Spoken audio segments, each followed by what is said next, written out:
Hey, sir, hold up po. Ano magamit mo? Ay, nakita mo ba bagang itsura ko, sir? Oh. Nag-UGT ako yan, UGT ako sa pag-hold up. Nag-training pala po ako. Ano, nag-training ka pa lang? Opo. Ako na punin mo cellphone. Cellphone? Opo. Oh, Ay, pitaka na lang. kita ka? Opo. Ano ba talaga cellphone? Pita ka? Hayat mo mas mahal, cellphone mo, pitaka mo. Na, pero pun sulod sa pitaka mo.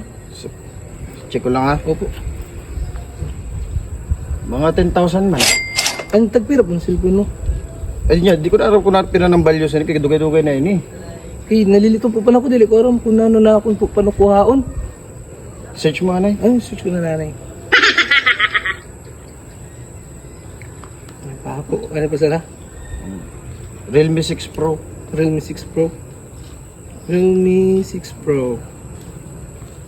Mm. Ano yun na? Ay, sir. Kadugay mo man. Wala kay...